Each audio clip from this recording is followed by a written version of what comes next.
Hi, guys. What's up? Hey. What are you pointing at me for? Oh. So, I don't really know if we got permission to use the chicken house, but we got our cars in here. And my motorcycle back It's there. better to ask for forgiveness than to ask for permission. Wait. Yes. That's how the saying goes, I think. That's how it's working in this case. Yeah, I just want to show you all what I did to the Cordoba. Where it's going to get its makeover. I bought it a cool tack. You might not be able to see. Oh, you can see. Look at there. But yeah. Anyway, we're going to do a little talking episode today. You showing your tag? Yeah, I did. And now you're showing them all the dirty cars. Yeah.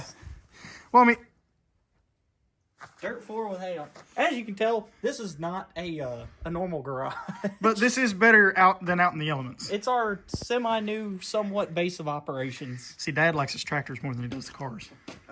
He does. That's why I gave him up. He's a hater. Terrible. But anyway, Owen, so do you know what we're doing today? talking. Dad, do you know what we're doing today? I ain't got a clue. I didn't figure. I told him earlier, and I don't think he's paying attention. That's okay. But, alright, so, I'm finally getting out of my extremely bad procrastination phase. Yeah, come here. What? I said, come here. Yeah, stand in the camera. Here, we can stand in front of the blue car. Dad used to have a blue 60, or it was a 67 satellite, or Oh, Belvedere. Dad had all 67s. He had all 67. GTX. The first one was the blue GTX, 440 automatic, 426 wedge automatic. Yes. That one came from Andy and them in town. But anyways, not what we're talking about today. So, I finally got out of my really bad procrastination phase, mainly because it's above 5 degrees and it's not constantly snowing outside. Hard to get motivated. It's been really bad. Y'all are just weak. That's what it sounds like. Either that or everything's been raining, the garage has been flooded. It has not been a good time to work on stuff. But anyways, so I finally started working on my first car again. And I figured since most people that are here watching this are not going to have ever went back and actually watched the videos where I showed my Belvedere. Yeah, everybody on here just joined when Ben came around. They seriously did. That's okay. We appreciate you all. We really do. But like before Ben, we had no views. Now after Ben, we have views. Yeah, we used to get like 40. Yeah, I mean, it wasn't too great. Anyways, Dad, so my first car, your last muscle car you used to run around in, Uh-huh. what's the story on it? I think it's Shane told me about it. Hold on, let's back up here. It's a 1967 Plymouth Belvedere 2. It's a factory 383 4-barrel 4-speed car. Because when I was 16, I refused to have anything for a first car. He can vouch for this. Dad, didn't you all try to get me to buy a good first car? I think we did. Yeah. And what did I go Well- out and do? Actually, originally, Daniel tried getting me to buy the car. We're going to get into that. Okay. The 67? Yeah. Oh, I didn't know that. We'll get into that later. But how did you come across the car? I don't know. I was in between cars, and Shane told me Mike Estes had that 67 Belvedere and had a 440 and a 4-speed. It says a factory 4-speed car. And I thought, well, that's unusual because I'd had several 67s and seen a lot, but I never saw one that was factory 4-speed. I mean, you had that yellow 318. Yeah, you used for that parts. was a nice one. You had that silver one that you had the tubs and stuff put in because, funny Yeah. enough, Owen's machine shop teacher remembered that car from when you had. Yeah, like, I got interior that. or I got something. that from Dwayne Butler. Mike Pyers got that car when he was 16 years old. And then you had the first It's silver, had 67. magnums on it. You had the first 67 that I guess, started your whole ordeal. Yeah, I was looking for a road runner, and I'd looked at several road runners, but the time I'd sold my other car, I can't remember what it was. I couldn't find one like I was wanting. And Was you in the Mustangs at that time? I think- think I got Yeah, rid of it. I had that 70 Mustang, had a 429 in it, and I sold that. That's what it was. And I was looking for a road runner, and Terry Priest told me about that 67 GTX. He made out good on his Mustang. At that time, I didn't even know what a 67 GTX looked like. I thought, well, I knew those looked like rotors. So and I was trying to picture 67 GTX. I couldn't even picture in my head what it looked like. You like the mainstream ones. Well, like I say, what? I think most people didn't know what a 67 GTX was back then, because a lot of people, they look, you didn't see them, you didn't hear them. I mean, everybody's seen the 68, 69, the 70 GTX, but Anyway, they'd been running on drag strip. I mean, it wasn't no fast car. I think they'd been running like some 750s with it or something. You know, it's pretty much, you know, a pretty mild 426 wedge and automatic, and that's 456s in it. So anyway, now that we've discussed the previous ones, we'll jump right back ahead to the last one. So you found out about it through Shane. You, Junior, Jerry, and Shane all rode up. Oh yeah, we all packed in, went down. Did y'all drive any fun down there? Anything fun down there? Shoot, I don't remember now. Ah. I might have been in my truck. I couldn't. I think they said it was one of Jerry's Colts, but I don't think it was the Chump. It could have been. It wasn't the Chump? I don't think it was the Chump. Oh, okay. That's what I was hoping it was. But it looked rough. I mean, it had, oh my gosh, it was the rustiest 67 I'd ever bought. But it was a factory big block 4-speed car, and I wanted it just for that reason, because I had never seen one. That was a big block 4-speed car. They're all small block automatics. Every one you see. Either that, or if it is a GTX, Yeah, a 440 yeah. They made gobs of automatic. It had super tricks on it. I think 10s on the back and 3.5s or 4s on the front. But we have bad. His open headers when I went and got it. We've got DVD footage of that. It's just, I mean, I could probably show a photo of it, but it's not going to look very clear. I believe we have posted the VHS footage on here, but it's been a while. But then I've got some that's got it with when he first put the drag lights on it. Oh, okay, and okay. the little teal trunk. I had to put a set of torsion bars in it because you could not drive it. Like, you kick it in the head and it was all over the road. That video is on YouTube. So I think that's the first thing I bought for was a set of torsion bars to put in. Yeah, if you want to see Dad and his buddies beating on the car, go back into some of our earlier videos, and I think I called it like Lost GTX Media or something. Yeah, something like that. Yeah, it's Dad and Jerry. They're out in front of one of Dad's buddies' houses. Jerry keeps trying to kick it in the head, and all you see is the car just get sideways. Oh, it was a ill. God, yeah, it was bad. So it had rust all over. The fenders are rusty, doors are rusty, quarters are rusty. torsion bar supports were Floor gone. pans are, torsion bar support was rusty. Wheel tubs weren't sealed. Yeah, Still it aren't gas you sealed. up pretty good while you're driving it. Did It it have run, any- but it run pretty dang good. Did it have so? Anyway, you bought the car from Mike Estes, and you all drove it home. Or well, you got what outside of Hardensburg, then kicked it off the trailer and. No, we was gonna, since it was open headers, we was gonna, when we got close to town, we was gonna take a chain and just kind of pull it on, and so the cops wouldn't harass us or nothing. But nah, man, after we got going, I just drove her all the way. But. And coming out the road, of course, our road was gravel then. And it had a mild and deep pan on it, and the front end was pretty low on it. First thing I did bringing it home was knock the hole in the oil pan. Dang. Sure did. Our road's never been great. It's a lot better than it used to be. Oh, yeah, at least that's blacktop. The only place we got to worry about knocking out an oil pan's our driveway. Yeah, like I say, car set pretty low in the front. Yeah, I knocked a hole in the oil pan before I ever got the thrash on it any. But anyway, I mean, you had it some years, and stuff happened. Yeah. Car, I was about to say, I mean, your Jerry passed away. Yeah. Y'all busted the motor from being way too hard on it. Yeah, Junior always told me, he said, Nelly, you don't need a big block because I like to stretch them out. Why don't push her on? Well, it was just a cast piston motor, but it had a great big old solid in it. And I think it seemed like I busted 6 of the pistons in it. And you wadded up all the push they rods. just had cast pistons. They were like 60 over. And No, anyway, I did. I did have 3 or 4 push rods that was being in. I forgot about that. Yeah, I like to stretch her out a little bit. Sent her a little too hard there. Well, that big old stick in it, man, it was just starting to work when you got it up there. It was a little bit too much camshaft for the pistons it had in it. it was 8 3/4. Yeah, it was. 23 spline. And When you started getting her up there, she was strong. had seats out of I think someone finally figured out. Monte Carlo or Firebird or something? Brian Perry said they were out of a Trans Am. Yeah, they had been GM as big and plushy as they was. Yeah. Did they always ride had good? Big old comfortable seats. Comfortable? Yeah, there you go. But they looked odd in the car, but It had a back that's what seat it in had. it, didn't it? Yeah. But anyways, Jerry passed away. Car was sitting there. Oh God, how long was it sitting around? I don't know, pretty well. I took it up to my little brother's after I let the shop go down in Hardin. and harned, and it set up to Rodman's for a while. And it was just stuffed all the parts in it and set it aside. It's been, I mean, you had it put in primer and stuff from where it was getting, you know, you was getting the work done, but. Yeah, I had the fenders fixed, the doors fixed. I just hadn't had the quarters done yet. Did the floors. And I had a brand new set of drag lights on it.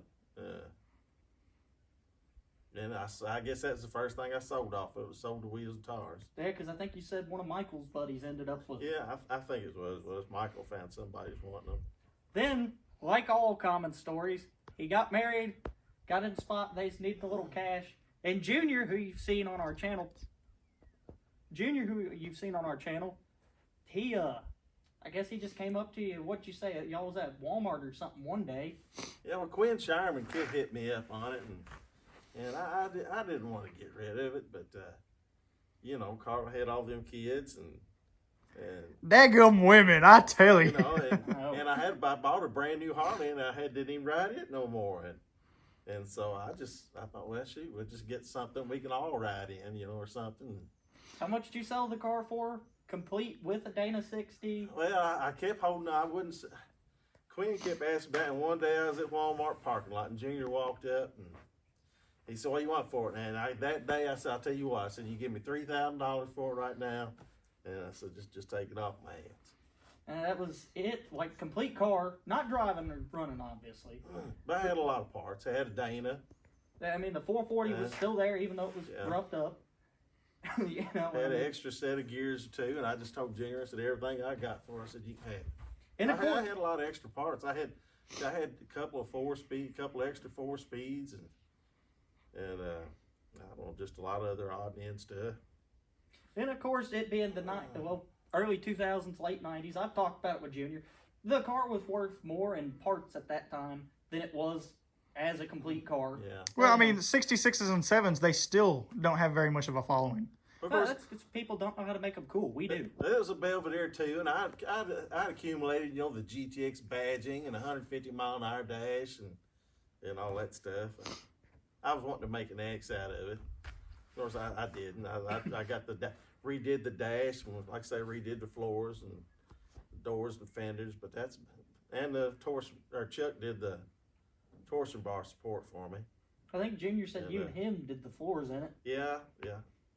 And Chuck tied the frame rails together for me. And I think I was just in the process of putting a Dana in it, and that's pretty much when I moved out, I guess. So, anyways, Junior ended up with the car though. It got parted out, and then I think, I'm not sure how he ended up with Orange Crush, but Quinn ended up putting a chrome molly cage in Orange Crush, which is for sale, by the way, if anybody's looking for a really nice little race car project. Got a chrome molly cage in it, you know. Hit us up. We'll get you in contact with Junior. It's got pretty awesome old school paint on it still. It's cool. It's a really cool car. But anyways, so Junior traded Quinn the Belvedere. Orange Crush got that chrome molly cage in it. Quinn got it, and it sat outside for years. Yeah. Like, years. And that is when our cousin Daniel drove by one day. Hold up. Oh, no? I was going to say, but Quinn and them, I think they finally started mocking something up with it or drug it inside or something. Put tires on it. They started looking at it and kind of was like, dude, it's going to take too much for us to do anything with it. And so, I guess I'll let you go in from here. And that's when our cousin Daniel, who we actually did a Fairlane video for, he texted me and was like, hey, he's like, if you want to buy a really cool car, your dad's old big block 4-speed car is for sale right now. And I was like, oh, that'd be cool to have. Of course, I was like 13 at the time.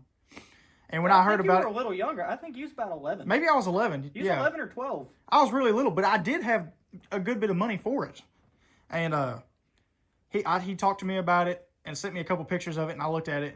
And of course, this was 9-10 years ago, and I was like, man, this car needs everything. It needs wiring, motor, transmission, into everything. And I was like, I don't want to spend no money on it. It's looking pretty sad. It was pretty sad. I think they told you like $1,500. That's what I think it was. It was $1,500, and I had the money for it, but I was like, I know, cause that's just too big of a project for me. I was sitting there trying to talk Owen into buying it. Like, so when I was little, we used to stay at our grandma's all the time. She'd babysit us and stuff before we went to school. And out in Dad's old trailer, there was this, Would you call it a brochure or a It was like where some car out of the Hot Rod magazine, 67 GTX. It was like a magazine foldout. It was a blue 67 GTX with magnums. It said Redline on it. It just kind of showed off like the 150 Speedo and all this other stuff. Oh, that old factory ad. Yeah. Yeah, that was an old factory ad. Yeah, when the 67 GTX came out. They don't call it King Kong for nothing. No, not that one. This was just the one that said like it was like the foldout that said Redline and showed the stock GTX. Yeah, that was just some guy's 67 GTX he restored. I've got the King Kong one nowadays. Yeah. But anyways, so I always, as a kid, our older brother Billy had a 70 GTX. So, between hearing about that car and then seeing the little newspaper magazine thing, I don't know what you want to call it, and then all this stuff just kind of led up to, I was always like, that car's friggin' cool. I want to own one. But then I'll safely say for a long time, I kind of got out of cars. And you can ask Owen, I wasn't into any of them. But I wanted a Chevette as my first car. And dude, look. He was setting his sights real high, wasn't he? Yeah, he was. I looked at little box S10 Chevettes. I mean, like, I was not. He could at least looked at a Dodge Colt. Like, yeah, a Colt or a Champ. We've come a long way from where I was at. Things have changed. But anyways, I guess picking up from where that left off, Owen passed on the car though. And then one day, I think he was watching Roadkill or something. And I seen the episode where they did the General Mayhem for the first time. And I was like, holy crap. I was like, that looks like fun. And so I started getting on the kick of, I want something cool. Because, about to be my first car, about to start driving. I wanted something neat. And you can ask him. I looked at a lot of junk. Well, everything we looked at was junk. Oh but at the same time, the stuff we were looking at, and this was 7-8 years ago, the $1,500 junk we was looking at then is now $4,000 junk. I was looking at Super Bs that needed... I wanted a 70 Super B. I junked out better cars than what they was looking at. Me and Dad would... Oh, my God. For a first car, me and Dad went and looked at a 73 Charger for $600, I think it was. The Christmas special? The Christmas special. It was red, and the guy had pulled the black interior out and put green interior in it and told us it was like a Christmas special. Everything was left over after he got done fixing his car. And I wanted this car, and Dad was like, son, don't do it. He was like... Didn't it need like frame rails and stuff? It needed everything. Frame rails, door jams, doors, Windows. I didn't go along for that one, but I was excited because I thought me and Owen was too, because he's like any young kid, I wanted an old car. Yeah. I looked at Super Bs needing frame rails, Road Runners that were roached. I saw the best deal I saw was a 70 GTX that still needed frame rails, but it was a B5 444 speed car, which was what I wanted. But I couldn't afford $2,500 at the time because I'm like 14 years old. I'm broke. We was kids. We was making our money from doing hay. It's like back in the day. That's why we all run Mopars. We didn't have no money. Yeah, all you guys nowadays that are like, Mopar and money. Mopar is money. Yeah. Dude, Chrysler's always been your poor man's car. Oh, yeah. You trip over a 440, man. They was everywhere. That's it. Dad was running Mustangs, but he couldn't. He was like, man, this is getting too expensive. Man, the Ford stuff was expensive. Yeah. Shit. All you had to do was look outside, and there was a big block stuck in something, at a Chrysler, and all you had to do was put an intake, carburetor, and a camshaft on, and you was good to go. It's always seemed like it takes less to make a Chrysler run than anything. But to continue on with the story, I started getting in the kick of looking for a first car. I entirely forget that the Belvedere was even for sale, because I think I texted Quinn, and they told me they didn't want to sell it at the time or something. Well, next thing I heard, Junior ends up with the car again. So what do? I turned 6. Had I even turned 16 yet? I think I might have just saved a bunch of money from working. You were 16 when you worked out the deal. Because I was about to say, I ended up with either a bunch of money from my 16th birthday or from working in the hayfield. Some, but you'd accumulate money. But you birthday and working and stuff. You all had made the deal with me. If I can come up with half of the money for a car, then you all would pay the other half, like you did with all the other. You sold a bunch of model cars too. Oh yeah, dude, I was. Yeah, he was the model car king, boy. He was selling them model cars just like those real cars. When Junior told me that he was willing to sell the Belvedere back to me, you can ask anybody. Like a switch flipped, and I just got determined to make money and own that car. I didn't even own the car yet. I was telling people, I was like, that's my car, I was like, that's gonna be my first car. And sure enough, Junior was cool enough. He worked out a payment plan with me. I think I'd been working with Mike one day, and he told me to go walk over to Junior and ask him if he'd do it. And I guess Junior kind of took some pity on me being a kid at the time, and he was like, Yeah, I'm surprised he sold it to you. I mean, because he could have made money on that, you know. Yeah. Yeah, the big black 4-speed car, man. I guess since it was my old car and you was my son, I guess that's why he kind of. I guess he's kind of a good guy. Yeah, that's what I'm saying. I know if it'd been anybody else, he wouldn't have got rid of it. All right. Well, I mean, Just because it's a factory 4-speed car. He even said that once, that the only reason he decided to sell the car to me was because, you know, your dad. But anyways, Junior took pity on me, sold the car to me, and then here we are years later, haven't touched it, didn't know what I wanted to do with the thing, didn't have the first clue on anything about cars hardly. Been a lot of other projects come and go, hasn't it? Well, What are you talking about, Dad? What are you talking about? there was a lot of learning along the way. But I guess kind of the moral of why we're getting into this and the backstory of it is because I finally got it figured out what we're going to do. I finally got what I like to call taste. Because it went from going to be just a CC1 blue black interior with magnums to something actually cool. Which, I mean, Rendition 2.0 would have been neat. It was going to be blue, black interior with Kriegers and a Hemi scoop. But now we're at, well, I don't know. Should I spoil it for them? No. I mean, it's going to have the Keystones on it, and He's going to slam it and put 20s on it. Yeah. Yeah. We're going to have the best stereo system you ever see. I guess I just figured since it was coming back, and I'm actually, like, you can ask Owen, I'm kind of running out of excuses not to finish the car right now. Well, he finally has been working and getting his motor done, so. That's almost done. 4-speed's done. Now I just got to cut down the Dana and get it all sized up. And I don't know. Then we may throw it in here. Everybody's going to kind of... there's going to be a lot going on, because y'all are going to see me learn how to paint while we're doing all this. In the chicken houses. Not in the chicken houses. Have you been telling your friends about how clean this old 66 is? Dad, see, this is the type of car Dad would have bought back in the day. Because it's clean. And This is a clean old car, man. I mean, it's old. It's got some things it needs done to it, but it is a clean old ride. But I'm not holding the quarter panels against it because it's a 66 B body. yeah, but everything else, man, it's. That sucker sits and runs like a dream. Actually, I'm not gonna lie. This is like one of my favorite cars to drive. I love this thing. It needs a lot of cleaning. It's okay, Doobie. I love you. See, like for just common driver, this is my favorite. For absolute, just pure fun, that's my favorite. See, that's. Yeah, 3 door. Chrome's not all oxidized, man. Hardly. It's nice. Well, I mean, it's been sitting inside since what, 80? 84, 83, somewhere in there. But yeah. Anyways, I guess that's a good place to wrap up the video. So, leave a like. Oh, did you end it? No. I was going to say, leave a like, drop a comment, subscribe. You know, I mean, everything you guys do, watch time and all that, it boosts us into the algorithm. So, you know, I mean, we're trying to grow our channel. We're always looking for criticism and feedback. Yeah, let us know what you want to see, like, videos-wise. People don't ever do that. We want, like, honestly. We want to make you happy. We want rude comments telling us, hey, you guys suck at this. Get better. You Exactly. know, but be specific so we can actually get better. Right, exactly. But, yeah. All right.